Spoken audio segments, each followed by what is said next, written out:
Cuma saudara hari ini agak semalam lah saya memang geram saudara. Saya tidak mampu untuk menahan amarah saya apabila saya dapat berita bahawa dari Baitul Muqaddis, bila pihak polis Israel semalam, mereka telah pun menutup Masjid Al-Aqsa dan menghalang jemaah Islam. Saya tengah live, nanti saya call balik. Polis Israel semalam telah menutup dan menghalang jemaah Islam daripada memasuki Masjid Al-Aqsa di Baitul Muqaddis. Itu menurut laporan daripada agensi berita Palestin. Jabatan Wakaf Islam berkata polis Israel menutup semua pintu masuk yang menuju ke pekarangan Masjid Al-Aqsa. Saudara jangan lupa saudara, Masjid Al-Aqsa ini adalah kiblat kita yang pertama sebelum kita diarahkan berpindah ke Baitullah. Itu di Mekah saudara. Sebelum itu memanglah kiblat umat Islam di Masjid Al-Aqsa saudara. Jabatan Wakaf Islam berkata polis Israel menutup semua pintu. Sebelah pagi, polis Israel telah pun bertindak untuk memperketatkan kemasukan dan hanya membenarkan warga emas masuk ke masjid berkenaan. Pada waktu yang sama, polis membenarkan orang Yahudi memasuki pekarangan masjid untuk menjalankan ritual. Oh, ini boleh pula. Jadi tindakan itu ternyata jelas melanggar status quo masjid. Saya bila dengar begitu, mendapat laporan itu bila ditutup Masjid Al-Aqsa saudara. Masjid pertama. Jangan lupa saudara semua ini. Sebab itu saya kata kadang-kadang tentera Israel ni dia memancing perasaan kita untuk kita marah. Dan sekarang ni saat ini saudara, laporan saya terima juga daripada Gaza. Sekurang-kurangnya 6 buah hospital di Gaza terpaksa ditutup. Ini kerana kekurangan bahan api. Itu menurut Pertubuhan Kesihatan Sedunia WHO. Jumlah ini merupakan tambahan kepada hospital-hospital yang terpaksa ditutup kerana rosak akibat serangan udara oleh jentera rejim Zionis.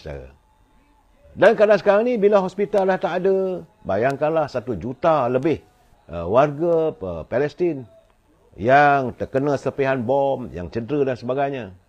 Dan sekarang ni terdapat sekitar sejumlah pesakit rentan dan juga 1,000 orang yang bergantung kepada dialisis.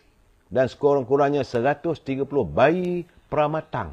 Bayangkan saudara, bayi pramatang juga memerlukan perhatian doktor, tapi hospital telah ditutup.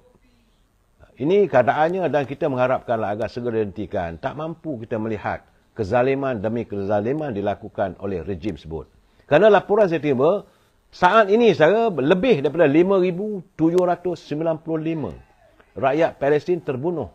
Dan 18,000 lagi cedera akibat serangan rejim Israel di semenanjung Gaza dan tebing barat sejak 7 Oktober.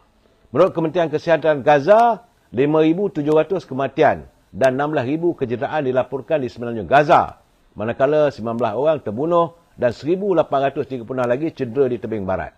Sekitar 70% mangsa yang terbunuh adalah terdiri daripada kanak-kanak, iaitu 2,360 orang. Wanita 1,252 dan warga emas 295. Begitulah keadaan saudara, rejim tentera idari rejim Zionis berterusan melakukan tindakan membunuh, menyalai warga bangsa Palestin. Berdoalah saudara agar Allah SWT segera menurunkan laknatnya kepada rejim Zionis dan menyelamatkan saudara-saudara kita di bumi Palestin, saudara. Ini kita masuk salam dari Gaza, saudara. Macam mana selepas semalam kita dapat melihat puluhan ribu manusia berkumpul menzahirkan solidariti terhadap rakyat Palestin. Dan Datuk Seri Anwar Ibrahim bagaimana mendedahkan bahawa negara kita mula dikritik dan diserang oleh negara-negara kuasa besar susulan kelantangannya membela hak Palestin. Dan menurut Perdana Menteri beliau menegaskan bagaimanapun Malaysia tidak sesekali gentar dengan ugutan tersebut. Katanya saya telah mulakan dalam sejarah. Saya dikritik, saya diserang oleh beberapa kalangan Eropah, Amerika Syarikat dan Israel. Tapi kita harus berwaspada lah. Saya beritahu selagi saya diberikan mandat oleh rakyat, saya terima saya beritahu lagi, selagi saya diberikan mandat oleh rakyat, walaupun saya diugut, saya lawan, tetap lawan, katanya. Itu katanya sewaktu berucap dalam pidato kemuncak himpunan Malaysia bersama Palestin di Stadium Arena Azatiyah semalam, saudara. Dan beliau menambah berkenaan tidak boleh menggugut Malaysia. Katanya negara-negara berkenaan sepatutnya tidak boleh menggugut Malaysia. Kerana Malaysia adalah sebuah negara merdeka dan berdaulat serta mempunyai hak untuk menentukan apa yang betul. Kami faham apa makna kemerdekaan. Jadi anda salah pilih orang katanya. Mana dia kata kalau mereka menyerang beliau, anda salah pilih orang. Saya tegaskan, Malaysia negara bebas dan merdeka. Malaysia akan kekal sebagai negara berdaulat yang mempertahankan hak dan perjuangan kebebasan Palestin katanya. Saudara. Dan beliau mengesahkan seorang ahli parlimen dari Eropah telah pun bertindak mengusulkan supaya dilakukan sekatan terhadap negara kita ekoran kelantangannya memperjuangkan isu Palestin. Menurut Nur Ibrahim, beliau tidak menghiraukan tindakan berkenaan. Sebaliknya akan terus menjalankan tugas dan tanggungjawab seperti biasa tanpa rasa gentar. Katanya ada ahli parlimen Eropah yang bangkitkan. Ada yang usul langsung sekatan terhadap Malaysia dari salah seorang ahli parlimen Eropah. Ia tidak menjadi masalah bagi Malaysia. Kita jangan hiraukan soal itu. Kita akan uruskan. Kita ada urusan kerja dan kita akan teruskan. Kita terpaksa menyuarakan pandangan berhubung penindasan Israel terhadap Palestin. Itu pandangan Malaysia katanya. Beliau ini waktu beliau melancarkan Karnival Dekad Bahasa Kebangsaan. Jadi katanya, dan pihak polis juga telah pun membuat kenyataan melalui Ketua Polis Negara bahawa kesan daripada kelantangan dan adanya sumber-sumber yang mengatakan soal ada ugutan terhadap Perdana Menteri, maka pihak polis telah pun memperketatkan lagi kawalan terhadap Perdana Menteri kita. Terima kasih syabas pihak polis yang segera mengambil langkah berjaga-jaga, saudara. Kerana saudara kena ingat, saudara, ini adalah kali pertama Perdana Menteri kita begitu lantang bersuara tentang Palestin. Dan ini juga adalah kali pertama Perdana Menteri kita melusuri seluruh negara Arab. Bertemu dengan pemimpin Arab.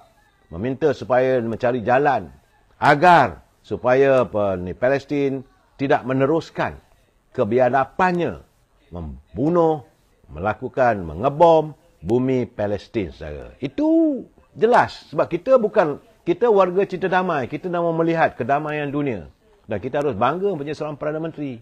Sebab itu, saudara, selaku timbalan Presiden UMNO, kerana Presiden UMNO saat ini beliau melancarkan beberapa program Halal Hub di London. Jadi melalui timbalan presidennya, itu Datuk Seri Dr. Muhammad Hassan, dia kata semua pihak, khususnya Malaysia, kita tidak harus sekali-kali berhenti untuk bersuara mengenai isu yang menimpa Palestin. Selaku Menteri Pertahanan katanya, beliau menegaskan apa yang berlaku di Palestin bukan isu agama semata-mata. Sebaliknya, kita perlu melihat isu ini dalam konteks lebih luas kerana ia berkait isu kemanusiaan sejagat.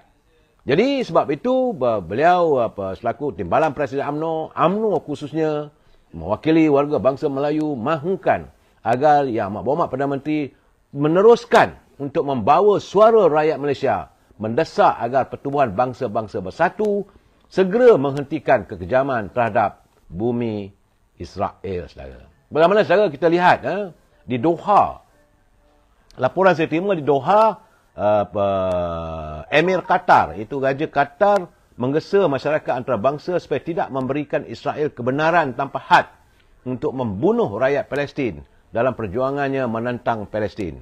Kerana katanya ia berbahaya serta mengancam keselamatan global. Menurut Emir Qatar, saudara, kita kata cukup. Israel tidak sepatutnya diberikan lampu hijau tanpa syarat dan kebenaran tanpa had untuk membunuh. Itu kata Syekh Tamim Hamad Al-Thani dalam ucapan tahunannya ketika pembukaan Majlis Syura Penasihat Negara Teluk Arab. Itu adalah kenyataan pertamanya secara umum sejak Qatar memulakan usaha menjadi pengantara antara Israel dan Palestin. Kementerian Kesihatan Palestin berkata angka kematian di Gaza sudah pun melebihi 5,000 dalam tempoh 2 minggu setelah pihak Israel melakukan serangan udara dan ramai yang cedera, saudara.